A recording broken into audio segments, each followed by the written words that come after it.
Hello and welcome to the Final Whistle podcast. My name's Harry, and as usual, I'm joined by Bob, and we're also joined by Newcastle United fan and YouTuber Adam. We'll leave the links to his channels down below. Go and check them out. Thanks for joining us, Adam. We're going to be talking today about the Premier League. Obviously, just started up. We've had some games already, and obviously the transfer window's just shut. So we've got some interesting things to talk about. We'll start off just looking at the transfer window generally, Bob. Who do you think has had the best window so far? Well, this summer. I think there's a few candidates, definitely. If we're talking, obviously, in terms of the Premier League, I think I'd say you have to put Aston Villa up there, maybe just because of like all the great attacking players that they signed. Obviously, Danny Ings, Buendia, and Bailey are all really good, and it was a great way to respond to obviously selling Grealish and all that. And also, I think arguably Chelsea had a great window. So they signed Lukaku, got Saul on loan, but they also sort of made a good turnaround. I don't think they actually. I think their net spend was like, I think they made back almost all the money they spent on Lukaku. So for me, I'd have to say between those two, to be honest. Yeah. What about you, Adam? What do you think? I actually disagree with that. I think Villa and Chelsea obviously have both had really good windows, but I think Man U for me, £110 million in Ronaldo, Sancho, and Varane. I mean, that for me is mental. I think Varane would fit in really nicely alongside Maguire. Sancho's obviously a player that Man U would be looking for years now. So I think getting him and Ronaldo literally a few days for the window shut. I don't know. For me, that one's absolutely phenomenal. But yeah, Villa and Chelsea are really good as well. But for me, I think Man U had the best window. Yeah. I think that that United business very well done. Obviously, previous windows they haven't done kind of as well as the fans would have wanted, but bringing those names in, obviously for the price they got them as well, brilliant. Obviously, there's the big money one that was Jack Grealish that came in for Man City, 100 million. Maybe they overpaid on that one. What do you think, Bob? I mean, I think it's quite hard for Man City to have a good window. Like, I know it sounds weird to say, but like, I feel like their squad is ridiculously good anyway. Obviously, like you've seen when they played Arsenal, they're just like their players. Just, I mean, I know Arsenal are poor, but you know, they're just as a team, their depth is ridiculous. And I think signing Grealish, you had obviously the hype from the Euros in the summer and everything. So I think he probably wasn't worth 100 million, but to Aston Villa, he's worth 100 million. So I think that sort of didn't justify the spend, but I guess it also justified the sale. But I mean, it obviously was a good window. Jack Grealish is a class player, but yeah, I think it's difficult for them to improve when their team is really so good, Yeah, Adam, what were your thoughts on that transfer? I think it was good for Man City. I think Man City fans' biggest disappointment this summer is the fact that they were linked with Kane, linked with Messi, linked with Ronaldo, didn't get any of them in the end. I mean, that's obviously going to be frustrating for them. But yeah, like Bobby said, it's really hard for Man City to have a good window because the team's so good. Who wants to come to Man City and be a bench warmer? You want to be in the start 11 every single time. It's just near impossible at Man City. I think they did need another striker, obviously after Aguero left, but really though, I mean, who could have honestly got that's willing to go to Man City at the minute? I mean, it's near impossible. Really good window, but yeah, I think Grealish is good. £100 million. I think he's starting quite well, but obviously you're gonna have to expect a lot for £100 million. Yeah, and as you mentioned there with Ronaldo, there was this news that broke. Obviously, that he was leaving Juventus, and then it was he's going to Man City, and everyone was like, "Oh, he's gonna break the Man United fans' hearts going and crossing the city," and then suddenly out of nowhere, it was just, "Oh no, he's not going to Man City. Man City have pulled out. He's going back to United." Do you think that's going to make them title challengers now? Like, obviously they were going to challenge for the title, but maybe title favourites. Do you think that's more? I don't know. I think the main thing stopping United is maybe the spine. Obviously, we know they've got like amazing attacking talent. Obviously, their defense is on paper is obviously brilliant. Obviously, Maguire, Varane, Wan-Bissaka, Shaw, all world class. I mean, not all world class, but a decent amount of world class players in that team. And I think it's just like, obviously there's always going to be that conversation, about Fred in the middle not being, maybe up to the standard they need. Obviously, there's always going to be questions about Ole Gunnar Solskjaer, whether he can actually, bring them a trophy. So I think with the team, obviously with Ronaldo, they'd definitely be expected to be up there. But I think it's early to tell. I'm not too sure that they'll push for the title, but I am definitely aware that it could be possible, Yeah, we saw last window, obviously they brought in Cavani and he did good for them in the end. People were unsure about how he'd do in the top league. Ronaldo, the comments have been made of, obviously he's not the same player he was when he was at them before, when he was really young. Do you think, Adam, that he's going to be able to? I think the thing is, he won't be able to put the fear into Virgil van Dijk, but he will for lower down teams like Crystal Palace. Do you think that he's still going to be as effective as they might hope? Yeah, even at 36, I think Ronaldo's still got 1 or 2 really good years in the Premier League. Obviously, he just came off a Golden Boot winner at the Euros. He was the Golden Boot winner in the Serie A last season. I mean, yes, he's a lot older, but for the money they spent on him, for the fact it's Ronaldo, he's obviously going to have a great time at Man U. And in terms of our teams in the Premier League, even the likes of Van Dijk, I don't think they'll be terrified of him, but they will definitely be quite wary when he's on the pitch. So we'll see what impact he makes in the end, but I think he's going to seriously give Man U some confidence this season, give him some positive beliefs, because every single window for Man U is always kind of missing out on this player, they're missing out on this player. But this time round, this team have got all the players that they wanted, so I think Man U fans will be really optimistic for this season. Yeah, definitely. With a thought on that, of seeing this window that's come in for United, they've done brilliant business. They finished second last year. Do you think the serious pressure will be on Ollie if they don't get really close to winning the league this year, because he's got brilliant players in there? Are you going to maybe say the argument then that he needs time with them, a year? What do you think, Bob? I think no, I do think he has had the time now. He's been there for quite, is it 3 years, 2 years? I can't totally remember, but he's been there for a decent amount of time. So I think with the Glazers, obviously, I don't know how much of the money going to transfers is from the Glazers and not just from Man U's revenue, but I do think they'll be demanding that he does, at least, if they don't win the title, I think they have to win some silverware, because I think it's just been quite a long time for Man United before they've, I think the last one was they won the Europa League with Mourinho, if I'm not mistaken. So yeah, I think some silverware has to be won. Otherwise, there will definitely be questions around whether Ollie is the man to do it. But it also depends if the Glazers are ambitious enough to go and sack him and get somebody else, And if we're going to look then at another team they're the major newcomers to the Premier League, Brentford. How do you think they're going to do, Adam? They've just come up, they're 10th, I think, at the moment in the league. Obviously had a brilliant start, opening game against a club that shall not be named yet. How do you think they're going to do this season? In terms of the signs of it, it's not just about the signs of it. I think keeping players like Ivan Toney, for example, is really good for them. These are players that were class last season in the Championship. And for Brentford, yes, I think they should have done a lot more in the window, but then again, they haven't got an awful lot of money, so they kind of made do what they can. But they've had a great start this season. Brentford, they look quite good. Even in games that they don't particularly play well, and they're still getting results, which is obviously huge for a team near the bottom.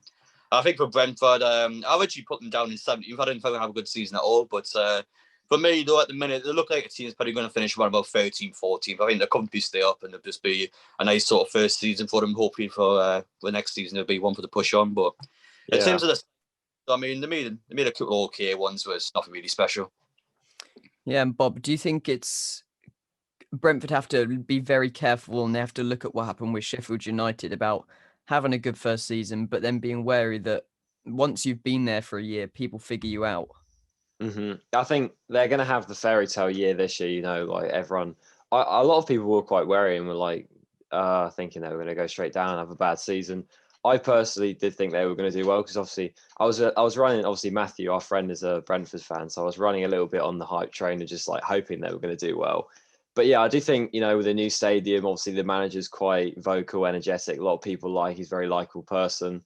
I think with that sort of, aura around the club at the minute, I do think they'll do, as Adam said, quite well, maybe 13th. That'll be a great season for them. But yeah, they do have to be careful and get down to the fact that this year it's going to be a fluke, but I think it might be, they might do better than they expect. And next year they have to definitely make some solid signings and solidify themselves, because they don't want to just be, a yo-yo club that does well in the Championship, comes up and then, can't hack it. But they also need to be careful the clubs have fallen into in the past. I think Fulham, where they spent a lot of money trying to keep themselves in the Prem, and then it didn't quite work out. So yeah, you just have to be careful and keep the balance, I think.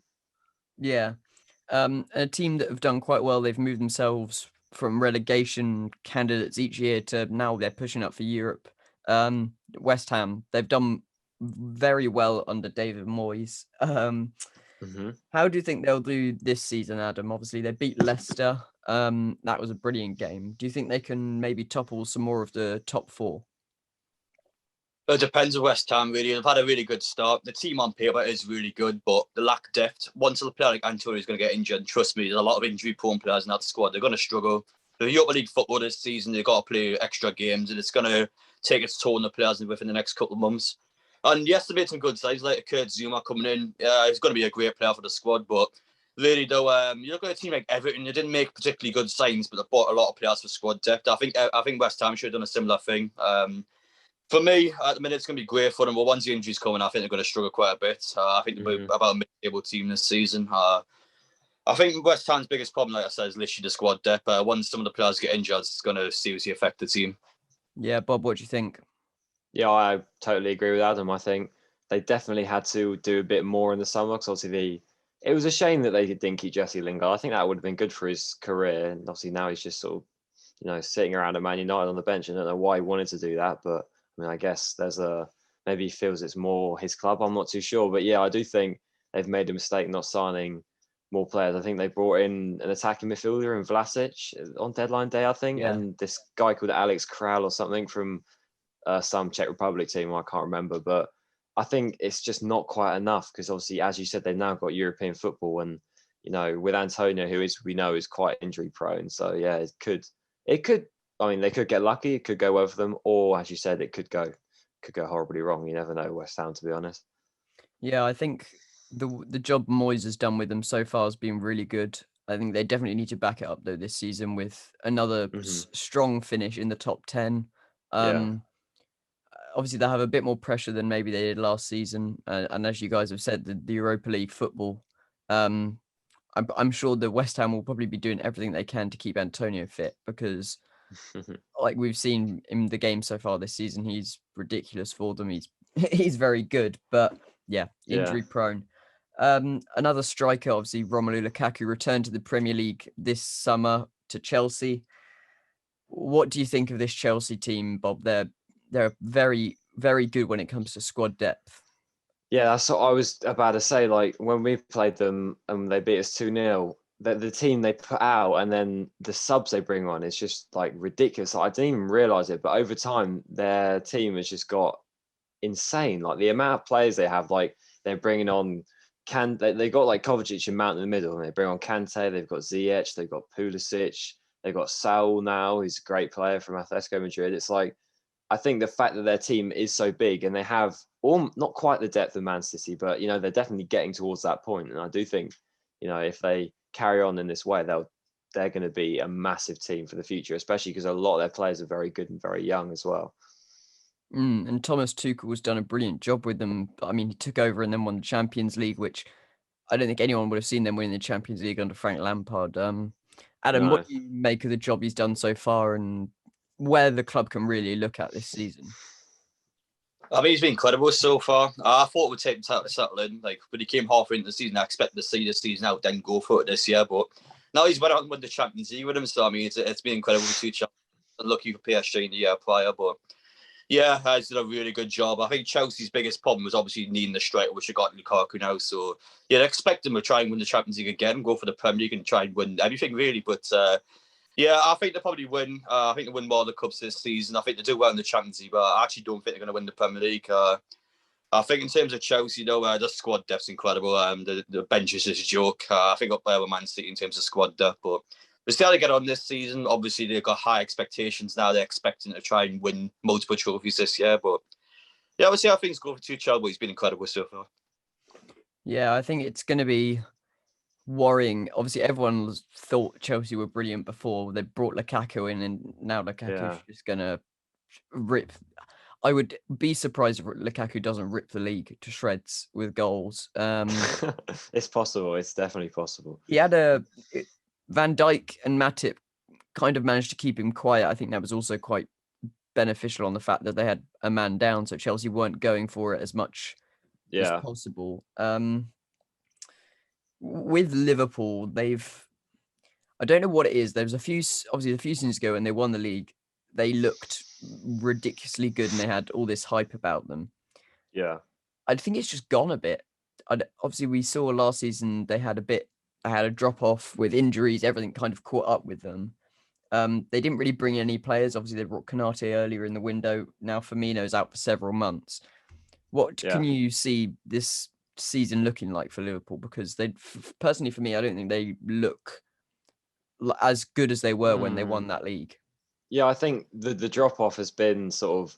I think the drop off was obviously massively increased by the loss of centre backs last season, which sort of I think lowered the camp in the club just because of how good they were and how poor they had been at times last season. I do think squad depth is a huge issue for them because obviously, as you said, Firmino's out now and they've got their front three. I guess will be Salah, Jota, and Mane.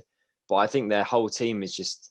I don't know, you can go a bit stale when you need to bring in new players. Also, we see the amount of like ridiculous contract extensions they've had this summer, which I mean, fair play. They're keeping their key players. You know, obviously, I think they signed Robertson and Henderson and Allison and I think Salah as well, which obviously is good keeping these great players. But I do think you need to introduce freshness. Obviously, we saw how good Jota was last season when he wasn't injured.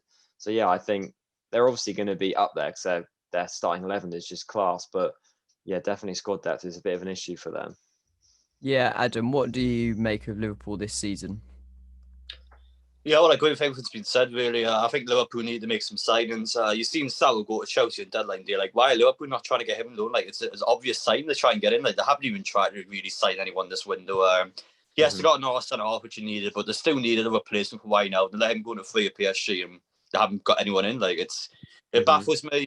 You expect Liverpool to get top four, but I can't see them competing with the Manchester teams and Chelsea this season. I think the squad depth is way too good.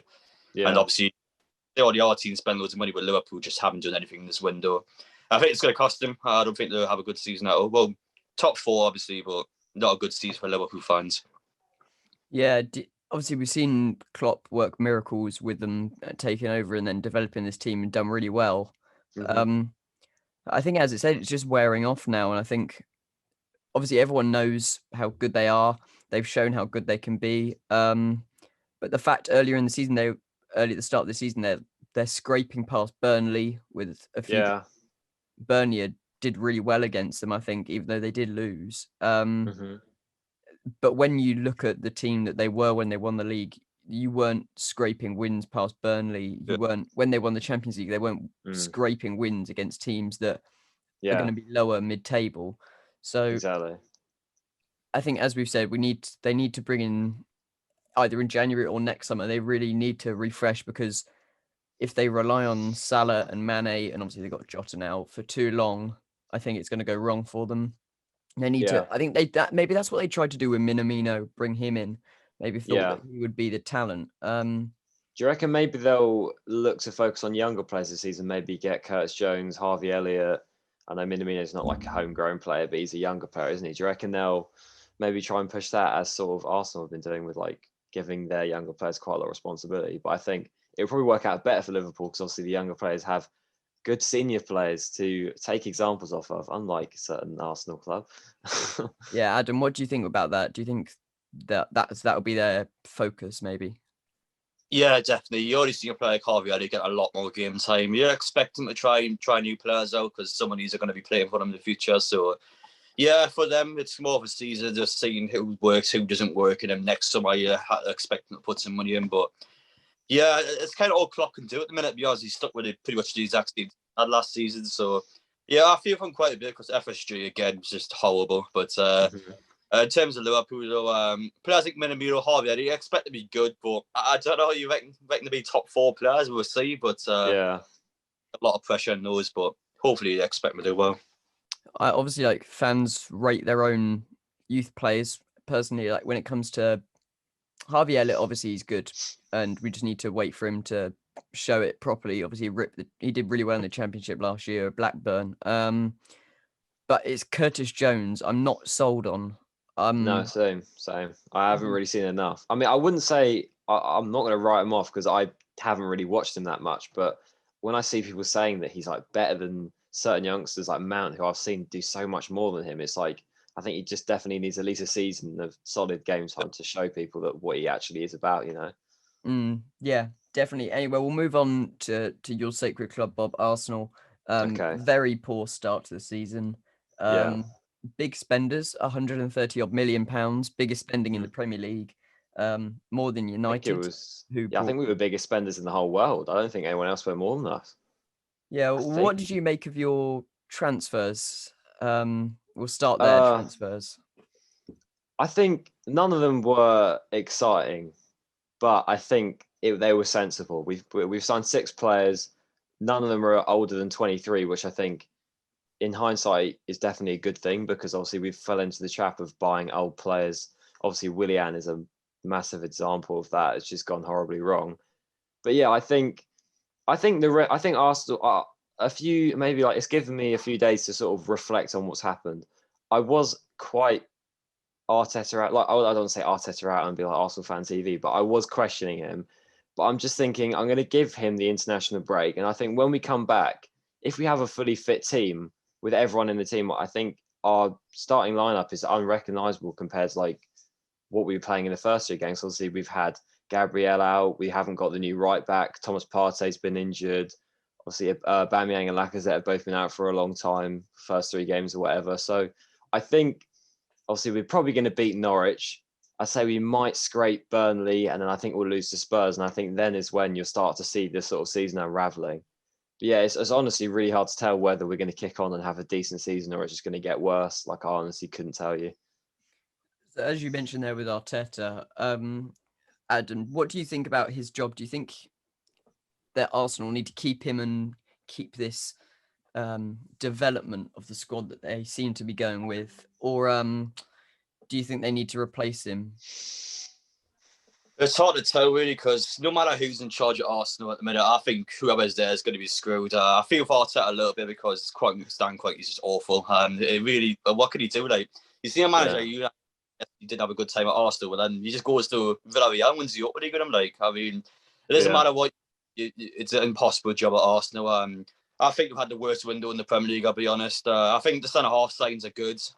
But there's just loads of odd ones, really. Like, do they really need to spend £30 million on a backup goalkeeper? I mean, I don't know.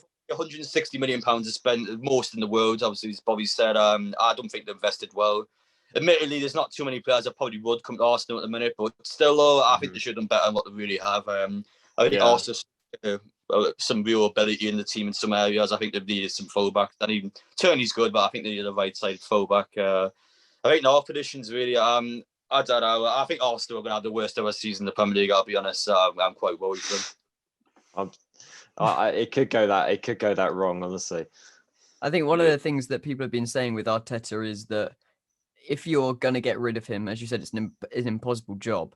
If you're going to get rid of him, you need to have someone there that is good and that is ready to take over. I think one of the names that's out there at the moment that is available, that's just because he's available, is Antonio Conte. I don't think I could see any way that he would go to Arsenal.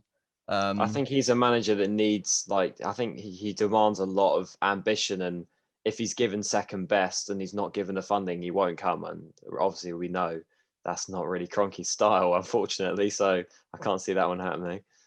Yeah, it's difficult. I'm not really sure what they should do. Obviously, Arteta's not been great this season so far. Obviously, only a few games, so we've got to give him a bit more time. But it's difficult with managers at the moment. I can relate to it at Forest. We got Chris Hughton. I'm not too sold on him now, but it's a fact of who would we get in instead. I think it's going to be interesting to see how Arsenal season pans out. Could be doing Forest Arsenal next season, but we'll have to wait and see. Spurs had a good start, top of the league under Nuno. Do you think Nuno can get them back to Champions League football this season? Let's go, Bob. I honestly don't know. Early signs show that they're solid. They've won all 3 of their games 1-0. So I think that is not promising because obviously they haven't. To be fair, they haven't had Harry Kane for the majority of those games. So I guess we can see how it goes. I'm not too sure. Did you say if they can reach Champions League? I don't think that's possible. No, I don't think their squad is good enough. But the Premier League's unpredictable, so you never know how badly Liverpool could do or something like that. So yeah, it's always obviously a possibility, but I don't think it's likely. They definitely should push for top 6. And regrettably, I do think they might do it, just because obviously I think Harry Kane is always going to perform no matter all the circumstances that are going around. I think they've got obviously quite a decent few signings in. Obviously, Brian Gills in there, Romero. They managed to keep hold of Ndombele, even though he did say he wanted to leave. So yeah, I think they might get top 6, but I think there's no way they'll get top 4.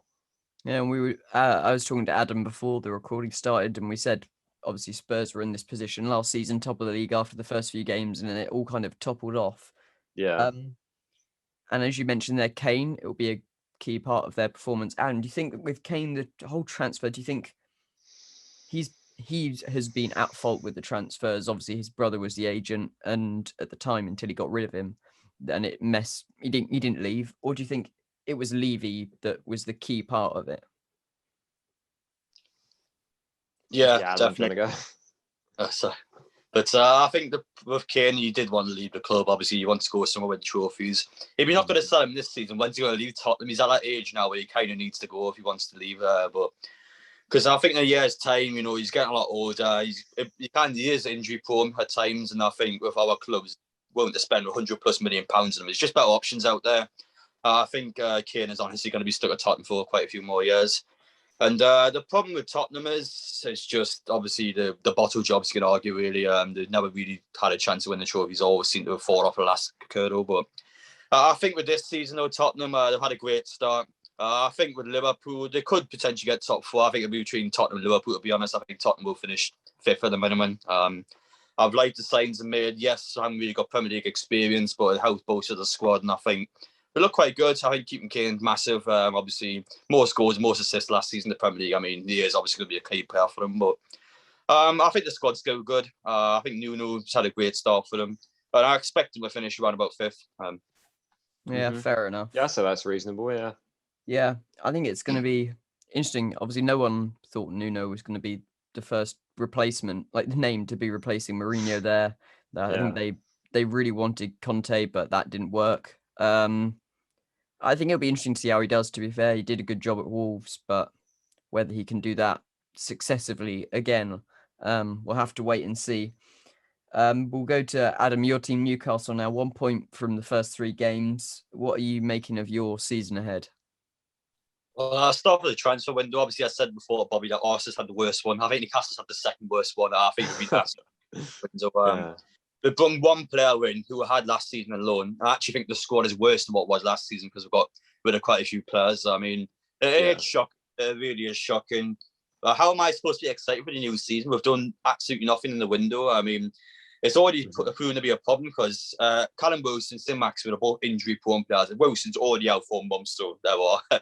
That's the first one up. I mean, I think the team's very cocky. I think we just expect to stay up because we did it for the last couple of seasons now. But really, though, you see a team like Norwich, any team really that they're all investing. Even Norwich, yo-yo clubs invested quite well. And you look at Newcastle, like, what are we honestly trying to do? Like, it's ridiculous. We've got Ronaldo in 2 weeks' time. I mean, going to be a very tough first few games for us. I mean, I'm always going to support my team. I always go to the games, but I generally do think we could go down this season. I'm really not happy how obviously the window's been. Yeah. When we spoke before we started recording, you said that you'd been down at the training ground. You'd spoken to Steve Bruce, and he said there was nothing coming in. Do you think Steve Bruce will still be in a job by the end of the season? Yes. I don't think he gets sacked.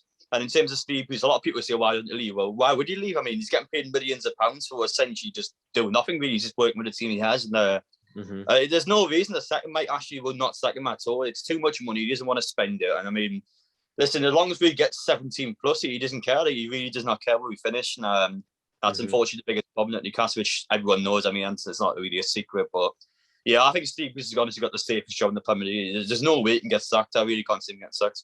I think the problem is like the expectations at Newcastle aren't really being set. Like obviously you see with West Ham, the season before they had like a really close call. They almost got relegated, and then they had that sort of spark and they went on that run and they had that sort of impetus to go and do well and do more than they should. But I think with Newcastle, obviously I don't want to like slander you or anything like that, but I just do think that you need some excitement, because obviously Steve Bruce is I'm sure you'd admit he's quite a boring manager. Obviously signing Joe Willock is a good signing, but apart from that, I just think you need to take hold. Like, obviously you've got some good players, Callum Wilson, say Maximin, Joe Willock, all that. I just think you do need to obviously have the investment and get some excitement, but obviously with your crap owner, it's just not going to happen, is it? Yeah, I agree. I mean, it's just how it is. It's not going to change to make Ashley's gone, but yeah, I would say I this season, but I'm voting for Newcastle. Yeah. Well, we'll move on to the big one here to end it off. Who do we think is going to win the Premier League? And what makes you think that? We'll go over to you first, Bob. I don't know. It's difficult to make a decision. Obviously, it's the three candidates: Chelsea, Man United, Man City. I think are the three big ones. I wouldn't discount Liverpool, but obviously, as we said, it's quite a long shot to say that they won't get any injuries this season. I do think that it's entirely possible that Chelsea could do it. I do think, I think it's more between Chelsea and Man City. I don't know. Adam, I'll let you talk and have a think. I'm going to have under 2 minutes to see if I can make my mind up. What do you think? Fair enough. I mean, yeah, it's between those three for me. If anyone else wins it, then it's going to be an absolutely mental season. Chelsea and both Manchester teams. I mean, originally I went for City when I did my prediction video. That was a couple of weeks before a few more signs were made. I don't want that to happen, but I really think Man U's going to do it. I really think Ronaldo quite a bit. I think Oli will actually win the Premier League and get the 21st.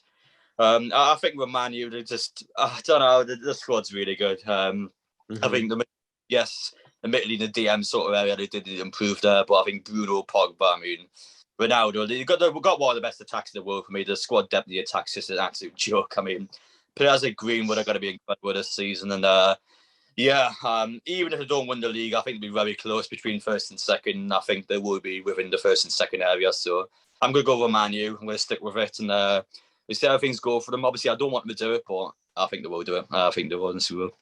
Yeah, I think that makes the most sense. I'm not going to lie. Obviously, Arsenal being a London club, I don't want Chelsea to win. I'm bored of Man City winning. So if I'm honest, I actually quite like to see Man United win it. Like, obviously, I don't want them to, but I think they're definitely my preferred one out of the three to win. So yeah, I'll go for Man United as well. I think they might do it. Yeah, I think it's going to be a close race. As we said, their first and second are going to be close. From before United signed Ronaldo, I was going Chelsea, just because of how good they've been under Tuchel. But bringing in Ronaldo is massive. I think that could possibly tip United towards it. Obviously, we have to also think about big contenders, Arsenal. Can they win it? No. So Man United would. I think there's something about the start of the season. They had a great start to the season with United. Something feels like that there is this big chance that they're going to win the league this year. Yeah, it's definitely possible. But will they beat Chelsea? That's the big question. I'll finish it off. We'll go with a United hat-trick. Hat-trick, we know previously from United videos that whatever we put in the as the title always goes famously wrong, such as why United wouldn't get top four last season. Maybe if we put United will win the league, then maybe they won't. But thanks everybody for listening. It's been great talking to Adam. Thank you for coming on. And make sure you check him out. We'll leave all the links and everything, and just go and follow him and listen to his stuff. It's great. Thank you, everybody, for listening. And make sure you follow us, whatever you're listening on, like Spotify or Apple. If you're on YouTube, make sure to subscribe. Thank you, everybody, for listening. That was The Final Whistle.